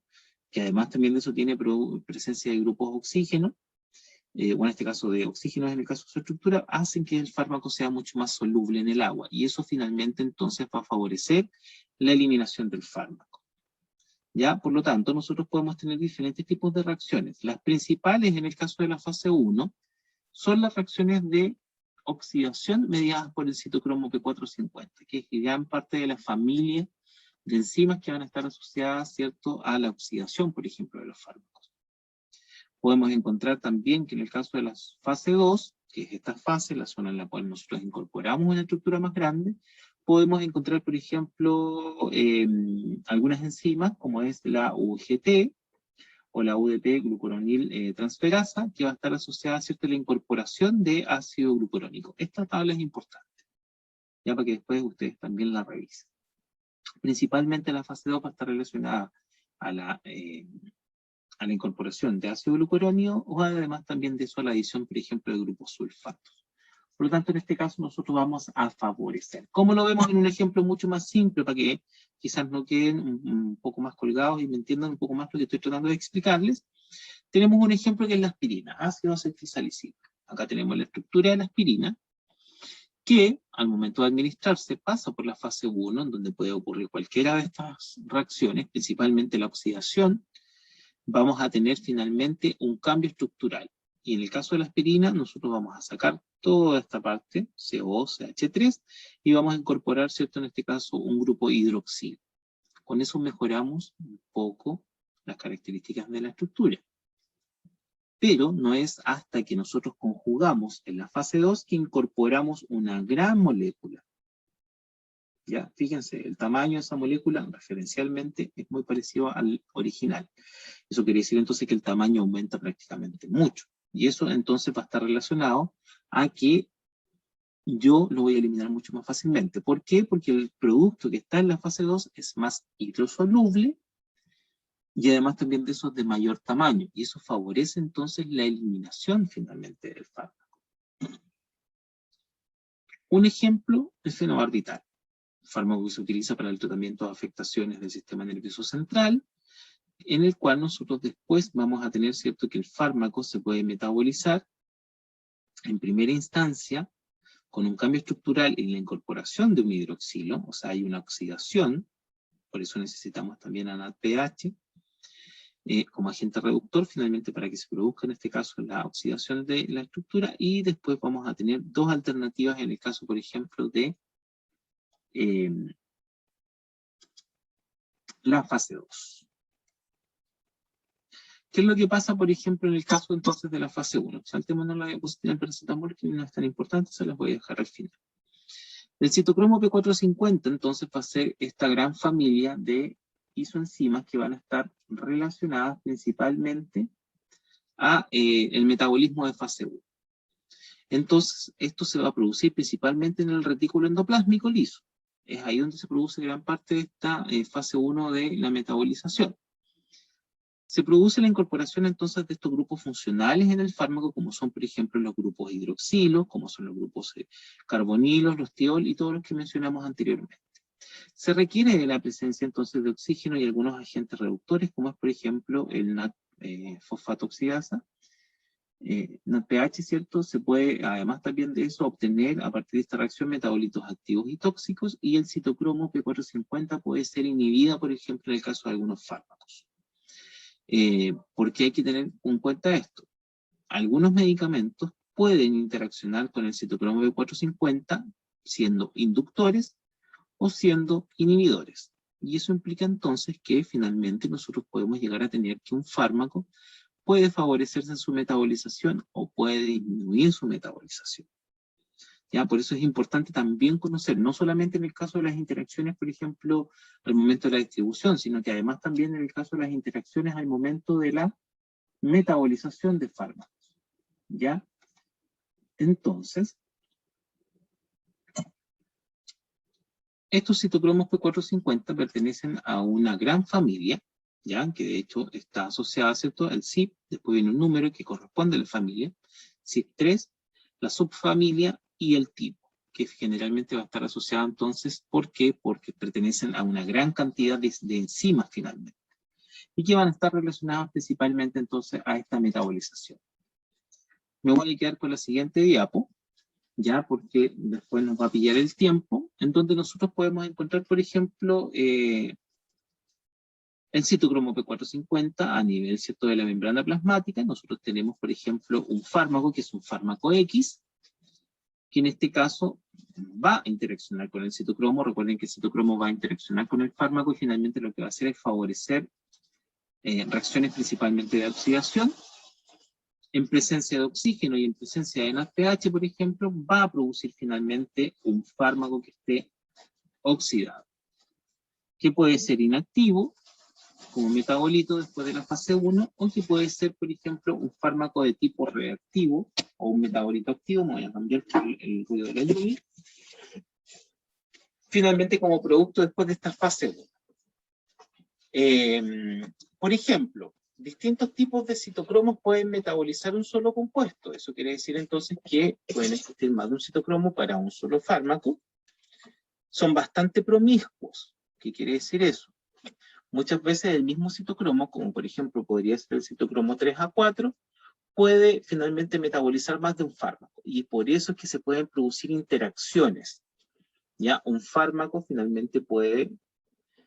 o un citocromo finalmente puede interaccionar con más de un fármaco y finalmente puede llegar a disminuir su actividad de frente a uno u otro.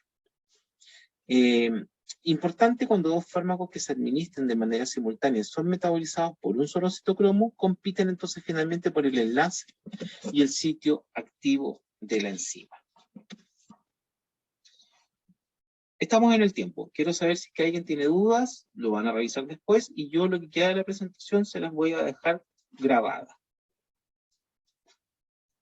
Como por ejemplo podrían ser los anticonceptivos y antibióticos, dice Paula en el caso del chat. ¿La glicoproteína y CYP tenía la misma acción? No. Javiera me pregunta. Glicoproteína P está encargada de sacar el fármaco que ya ingresó a la célula. Es una estructura finalmente proteica que lo que va a permitir es el eflujo, la salida. En cambio, citocromo es una enzima que lo que va a hacer es producir cambios finalmente en la estructura. ¿Ya? Entonces eso va a hacer que, por ejemplo, el fármaco pierda su acción farmacológica. Esa es la diferencia entre glicoproteína P y finalmente el citocromo. con respecto a su acción. ¿CYP solamente en este caso biotransforma? Sí, o sea, CYP es el más importante, pero ya vimos, ¿cierto?, en el caso de la tabla anterior, que además también de eso existían otras formas de biotransformación, que pueden ser, por ejemplo, algunas flavinas o inclusive en el caso de algunos epóxidos. Pero citocromo P450 es generalmente la familia más importante, porque gran parte de los fármacos se van a biotransformar por esta familia. Glicoproteína P en este caso no biotransforma, sino lo que hace es sacar, finalmente. Esa es la diferencia para que lo tengan claro.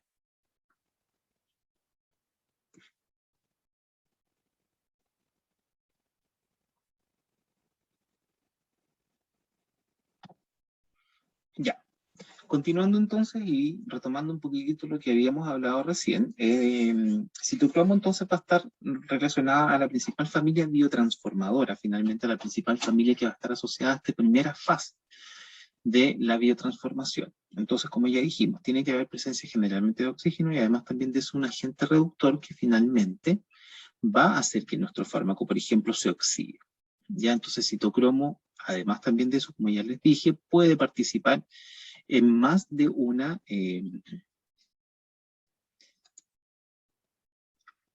metabolización, o la metabolización de más de un fármaco. ¿Ya? Algunos ejemplos son los que vamos a ver siguientemente en el caso de la siguiente diapositiva, en donde nosotros podemos tener, por ejemplo, a carbamazepina, que es un fármaco que se utiliza por sus propiedades antidepresivas, en este caso tricíclico. Es un fármaco que se va a metabolizar y se va a transformar en un producto que es la carbamazepina 10-11-epóxido, donde vamos a tener la incorporación entonces de este grupo epóxido. No necesariamente en oxidación, pero que finalmente hace que el fármaco tenga una extensión, porque este metabolito finalmente es activo. Entonces lo que se va a producir es un aumento en el tiempo del efecto farmacológico. Quiero ver si estoy compartiendo esto. Sí. A ver, ahí sí. Posteriormente a eso vamos a tener a diazepam, que es un fármaco, ¿cierto?, que se utiliza para el tratamiento de algunos problemas como son el insomnio, para el tratamiento de la ansiedad y finalmente también para las convulsiones, en el caso de algunos pacientes que, por ejemplo, puedan tener epilepsia. En el caso de diazepam, uno de los grandes problemas que tiene es que tiene una vida media muy larga. Entonces, en este caso, se metaboliza después, posteriormente, también a un metabolito activo, que es el oxazepam, que tiene cambios estructurales que hacen, ¿cierto?, que aumenta un poquitito su hidrosolubilidad, muy poco en el caso de este metabolito, pero que finalmente hacen que este metabolito no tenga una vida media tan prolongada, porque diazepam, de hecho, tiene una vida media que puede llegar hasta las 30 horas aproximadamente, y es por eso que el paciente, después que toma diazepam, en la mañana se levanta con mucha somnolencia, generalmente con problemas de coordinación, y esto no se produce en el caso del oxazepam. De hecho, hoy en día oxazepam se ha incorporado en algunos arsenales para que finalmente se utilice como tratamiento. Entonces, en el caso de un paciente que tenga somnolencia, perdón, que tenga insomnio, se puede utilizar, por ejemplo, para evitar esta aparición de efectos asociados que sean tardíos. Entonces la vida media disminuye, el tiempo que finalmente se produce el efecto farmacológico va a estar un poco más disminuido. Por último encontramos a terfenadina, que es un fármaco que se utiliza por sus propiedades antialérgicas, ¿ya? Y en el caso de terfenadina, además también de estas propiedades antialérgicas, se puede observar que cuando se sacó al mercado, el fármaco producía efectos cardiovasculares, ya en el caso de algunos pacientes. Por lo tanto, se empezó a dejar de utilizar. ¿Pero qué es lo que pasó? El fármaco, cuando se metaboliza, se transforma en un principio activo que también es activo, que en este caso es la fexofenadina. Y la fexofenadina también tiene propiedades antialérgicas. De hecho, la fexofenadina es uno de los últimos antialérgicos que salió al mercado y que no tiene entonces estos problemas cardiovasculares asociados con efectos adversos. Por lo tanto, en el caso de algunos pacientes, se utiliza hoy en día la fexofenadina para el tratamiento de las alergias. Se fijan entonces que finalmente estos citocromos lo que pueden hacer también es mediar la formación de metabolitos activos que muchas veces tengan otras características, como por ejemplo en el caso del oxazepam que mencionamos delante, ¿cierto? O en el caso de la fexofenadina, que es un fármaco que entonces finalmente se va a utilizar por sus propiedades antialérgicas. ¿Qué es lo que pasa entonces con el citocromo? ¿Y por qué muchas veces en el caso de algunos alimentos se puede ver favorecida o disminuida la metabolización? Tenemos acá una fotografía, un cítrico, el pomelo, ¿cierto? Pomelo es una fruta que se utiliza bastante, sobre todo, por ejemplo, por la incorporación de cítricos en el caso de algunas dietas, o inclusive en el caso de algunas dietas un poco más populares, porque se le ha adjudicado algunas propiedades como son, por ejemplo, para ayudar a disminuir de peso. ¿Cuál es uno de los grandes problemas en el caso del pomelo? El pomelo tiene dentro de las sustancias activas que trae la fruta un componente que se denomina bergamotina. Y la bergamotina es una sustancia que va a ser un inhibidor enzimático. Eso quiere decir que va a disminuir la acción del citocromo. Específicamente, ¿qué? El citocromo 3A4. Entonces, si yo, por ejemplo, consumo pomelo y además también de eso consumo un fármaco que se metabolice finalmente por este citocromo, voy a tener una disminución del efecto de la metabolización. Eso quiere decir entonces, el pomelo va a inhibir la acción de la metabolización mediada por CYP3A4 y por lo tanto en el caso de nifedipino no se va a metabolizar tan rápidamente. Eso quiere decir entonces que finalmente se pueda aumentar su concentración en la sangre y finalmente poder potenciar entonces los efectos asociados a la administración, con la aparición principalmente, por ejemplo, de efectos adversos. Por eso hay que tener bastante cuidado, sobre todo con el caso de algunas de las isoformas de el citocromo P450. ¿Cuáles son entonces las consecuencias del metabolismo de un fármaco? Principalmente la reducción de la concentración plasmática, que es lo que nosotros estamos mencionando en el caso de esta consecuencia. ¿Ya? Y por lo tanto lo que nosotros vamos a buscar finalmente es la inducción del metabolismo. Cuando nosotros queremos inducir, por ejemplo, existe una sustancia A y una sustancia B. La A es el fármaco y el B es un inductor. Cuando nosotros hablamos de un inductor, lo que estamos haciendo finalmente es favorecer la metabolización. Eso quiere decir entonces que en algún momento podemos favorecer la transformación y finalmente después la eliminación. Con eso reducimos la concentración plasmática del fármaco. A diferencia de la diapositiva anterior, que en el caso de un inhibidor, lo que vamos a hacer generalmente es producir un aumento en la concentración plasmática. Entonces, por eso hay que tener bastante ojo, sobre todo con los medicamentos cuando se toman finalmente en conjunto.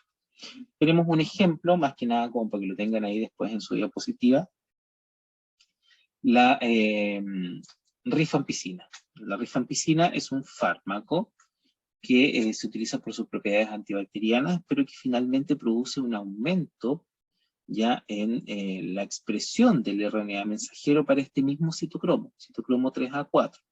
Lo que va a producir entonces que nosotros vamos a tener mayor cantidad en el organismo de citocromo 3A4 y por lo tanto en este caso lo que va a pasar es que nosotros vamos a tener aumentada la expresión y por lo tanto vamos a favorecer finalmente la metabolización de otros fármacos que se metabolicen por este tipo de citocromo. Entonces, por eso hay que tener, como ya les dije, cuidado, ¿cierto?, con la administración de más de un fármaco a la vez. ¿Qué es lo que pasa, por ejemplo, con algunos suplementos alimenticios? Ya mencionamos al pomelo como fruta. Pero resulta que existen algunos productos que de hecho se venden en la farmacia sin receta médica, como es, por ejemplo, la hierba de San Juan. La hierba de San Juan es un producto natural que se utiliza por sus propiedades antidepresivas. Ya, de hecho, se recomienda alternativa natural para la depresión según esta infografía o esta publicidad. Con qué hay que tener cuidado es que la utilización de esta hierba de San Juan ha sido asociado a una disminución de los niveles plasmáticos de otros fármacos, ¿ya? Por lo tanto, hay que tener cuidado porque en este caso nosotros podemos, por ejemplo, favorecer finalmente la metabolización de un segundo fármaco que se puede estar administrando, o en el caso del fármaco que pueda ser también finalmente metabolizado por la utilización de esta droga vegetal, de esta hierba medicinal finalmente. ¿Qué es lo que pasa, por ejemplo, en el caso de algunos pacientes? Algunos pacientes presentan lo que se denomina polimorfismo, ¿ya? Y esto va a estar asociado a ciertas características genéticas en el caso de algunos pacientes. Existen pacientes que van a estar en su gran mayoría asociados a una metabolización de tipo normal y extensiva, en el cual gran parte de los pacientes se van a encontrar en esta forma, y por ejemplo en el caso del polimorfismo de un citocromo, que es el citocromo 2B6, nosotros vamos a encontrar que ellos metabolizan a cierta velocidad. Pero, por ejemplo, hay personas que son metabolizadores mucho más rápidos, y esto ya es asociado un poco más a la genética. Entonces, por ejemplo, la dosis asociada en el caso de este tipo de pacientes tiene que modificarse. ¿Qué quiere decir eso? Si yo metabolizo mucho más rápido para poder lograr finalmente el mismo efecto farmacológico, lo que yo necesito es aumentar la dosis. ¿Y por qué en este caso en el paciente? Fíjense, en un paciente normal, generalmente vamos a necesitar entre 150 a 100 miligramos de principio activo. ¿Qué es lo que pasa en un metabolizador rápido? Como ellos metabolizan y finalmente van a terminar eliminando mucho más rápido el fármaco, nosotros necesitamos aumentar la dosis. Por el contrario, existen algunos pacientes que genéticamente son pobres metabolizadores. Eso quiere decir entonces que metabolizan mucho más lentamente y el fármaco se encuentra mucho más tiempo entonces en circulación.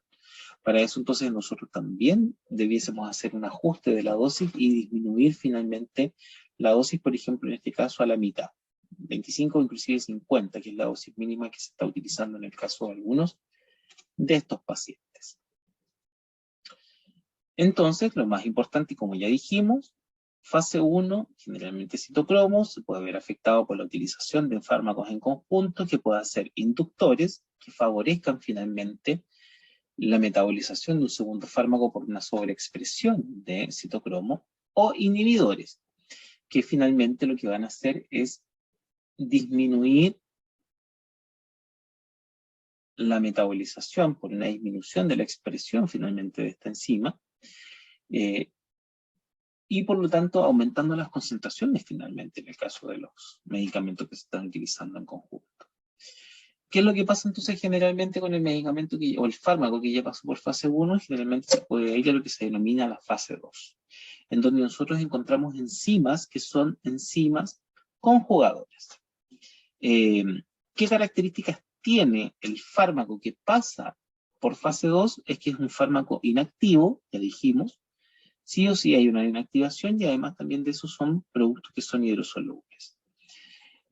Nosotros acá podemos mencionar a una enzima que es la UDP, glucuroniltransferasa, que se va a mediar principalmente las reacciones de glucuronidación, que es principalmente la mayor cantidad de reacciones se producen en el retículo endoplásmico liso, como mencionamos, ¿cierto?, en la diapositiva de la clase anteriormente. Y además también de eso podemos encontrar, por ejemplo, a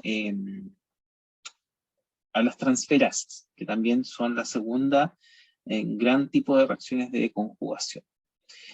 Son enzimas que tienen una naturaleza sintética, como bien dice su diapositiva, interrumpen la actividad biológica del fármaco, por lo tanto van a inactivar el fármaco en su actividad biológica. Son productos mucho más hidrofílicos y eso hace entonces que se favorezca finalmente la eliminación del fármaco, y las reacciones de fase 2 se llevan principalmente en el citosol, salvo la de glucuronidación que se lleva a cabo en la membrana. Y la velocidad de las reacciones de fase 2 son mayores comparadas con la de los citocromos. Eso quiere decir que las reacciones de fase 1 mediadas por citocromo generalmente son un poquitito más lentas. Ya no quiere decir que no vayan a ser útiles, pero sí en este caso son un poquitito más lentas si nosotros las comparamos en cuanto al tiempo. Entonces, la primera reacción es la de glucuronidación. Nosotros vamos a encontrar entonces finalmente esta enzima, que es la UDP-glucuroniltransferasa, anclada en la membrana. Vamos a encontrar además también de eso a un fármaco que está ingresado, ¿cierto? Perdón, acá está el fármaco X, y que por acción del citocromo se va a oxidar. Este fármaco oxidado con presencia, por ejemplo, de un grupo de hidroxilo va a tener interacción finalmente con la enzima, lo que va a producir entonces la incorporación de una estructura que aumenta el tamaño, finalmente que aumenta también la hidrosolubilidad y que se denomina como X o en este caso glucuronio. lo que finalmente, entonces, este compuesto vuelve a ingresar al interior de la célula, ¿cierto? Al citosol, y que puede estar finalmente transformado en la mayor cantidad de los casos en metabolitos de tipo inactivo, y en algunos casos podrían llegar a ser metabolitos reactivos, principalmente podrían llegar a ser, por ejemplo, transformarse en lo que se denominan metabolitos de tipo tóxicos. La segunda fase en importancia es la sulfatación. Acá encontramos entonces a la sulfotransferasa, que se denominan también como SULT o SULT, y que básicamente lo que van a hacer es incorporar sulfatos, ya que derivan específicamente del PAPS, que es la 3-fosfoadenosin 5-fosfosulfato, no es algo que quizás precisamente tengan que aprenderse, pero para que lo tengan en cuenta, con grupos hidroxilos, y generalmente entonces lo que vamos a tener son cambios estructurales, por ejemplo con la incorporación entonces en este caso de sulfatos en esta estructura, lo que finalmente también va a favorecer a que el producto sea mucho más hidrosoluble y que sea mucho más fácil de eliminar. Entonces, una vez que pasan estos productos, en el caso de la metabolización, por fase 1, luego por fase 2, van a estar preparadas finalmente para el siguiente paso, que es la eliminación o la excreción de fármacos.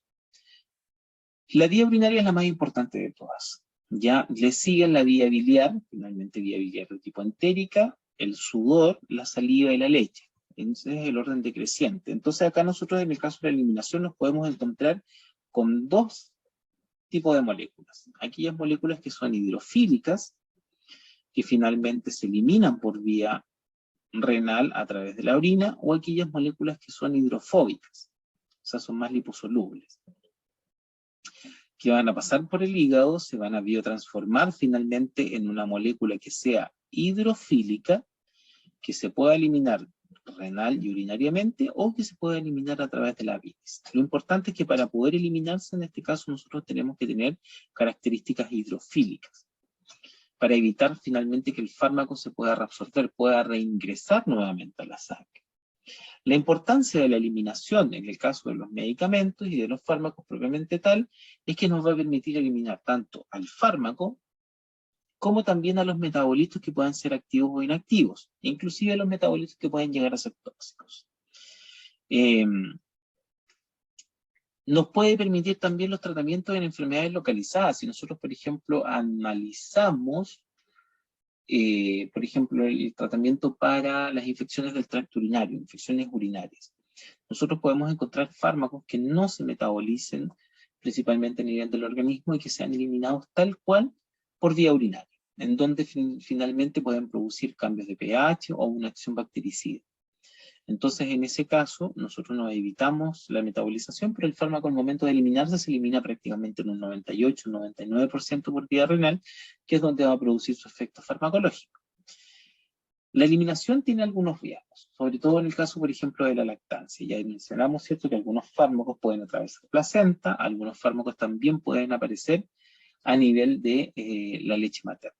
Y eso está dado principalmente en el caso del riesgo, porque el bebé que se está amamantando finalmente puede tener altas concentraciones del fármaco en la sangre.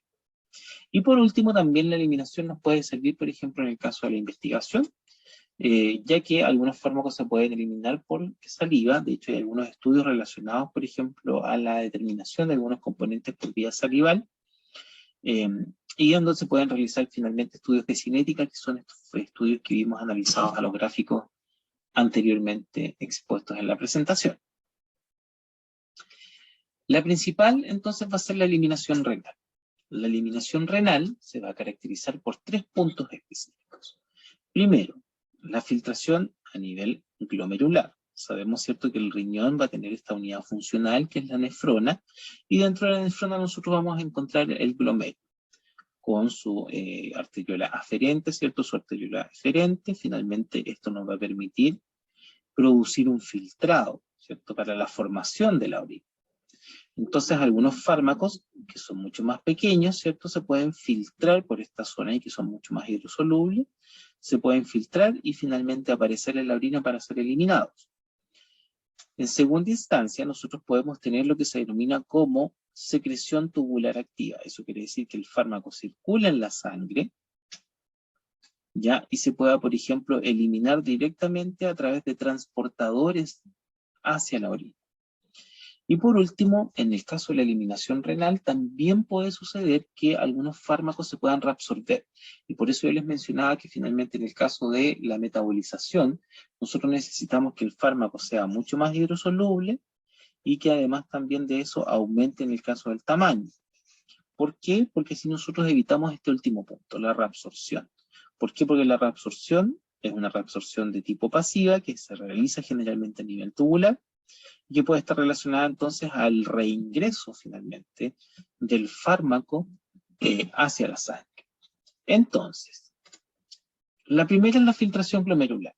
La filtración glomerular se va a dar finalmente porque el fármaco libre es el que se filtra. El fármaco que está unido a proteínas plasmáticas no debiera aparecer en la orina, a menos que haya un problema renal bastante complicado. Se da principalmente a través de los capilares del glomérulo renal, entonces el fármaco libre va a empezar a traspasar esta zona y finalmente nosotros la podemos encontrar en la orina, no así entonces el fármaco unido a proteínas plasmáticas, y eso depende también muchas veces de la condición del riñón, ya en el caso de algunos pacientes. Por lo tanto, enfermedades renales se pueden estar asociadas, ¿cierto?, a variaciones en el caso de la filtración. La secreción tubular va a estar relacionada entonces a la eliminación finalmente en el caso de la orina, pero que esta va a estar mediada por el uso de transportadores, ¿ya? Como por ejemplo en el caso de la penicilina, que es un fármaco antibacteriano, igual que el probenecid, o en el caso, por ejemplo, de algunos salicilatos. Son fármacos que principalmente van a utilizar finalmente entonces transportadores. O sea, desde la sangre, que es donde está circulando el fármaco o su metabolito, va a utilizar un transportador finalmente para pasar a la célula del epitelio renal y finalmente un segundo transportador, como por ejemplo en este caso, que finalmente va a producir que se produzca, o sea, va a producir que el fármaco se empiece a eliminar por vía urinaria.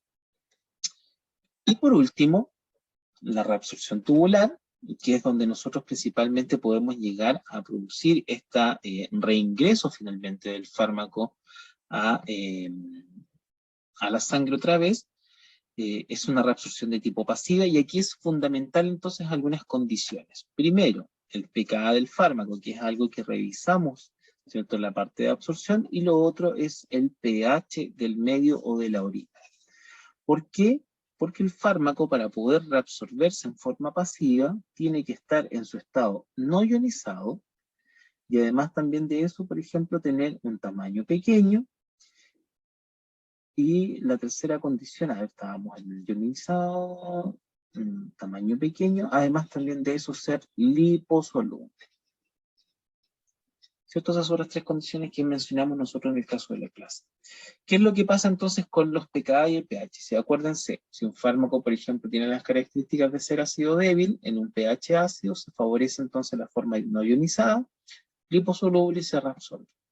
Entonces depende mucho del pH de la orina. De hecho, nosotros podemos modificar el pH de la orina para poder favorecer finalmente la eliminación de un fármaco. Si el fármaco, en este caso, tiene un pKa ácido y yo acidifico la orina, finalmente voy a favorecer el estado no ionizado y su reabsorción. Por el contrario, si es que el fármaco tiene un pKa ácido y yo alcalinizo la orina, por ejemplo, con la administración de bicarbonato de sodio, en el caso del paciente, lo que yo voy a hacer es que el fármaco principalmente va a estar en su estado no ionizado y de esa forma se va a eliminar mucho más rápidamente. Entonces, en el caso de la reabsorción pasiva, que se produce principalmente a nivel del túbulo distal, nosotros podemos tener ciertas características asociadas.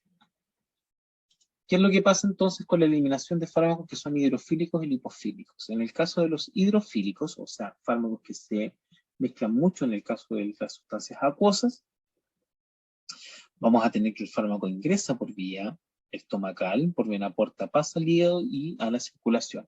No hay biotransformación en este caso porque ya el fármaco es hidrofílico, entonces muchas veces inclusive se puede saltar hasta la fase 1. Y por lo tanto el fármaco se elimina más rápidamente.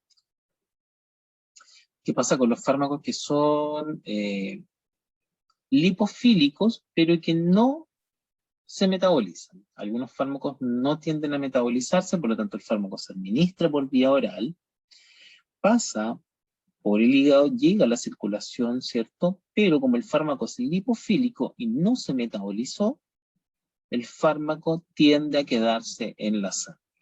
Por lo tanto, es un fármaco que también tiene un efecto farmacológico mucho más prolongado.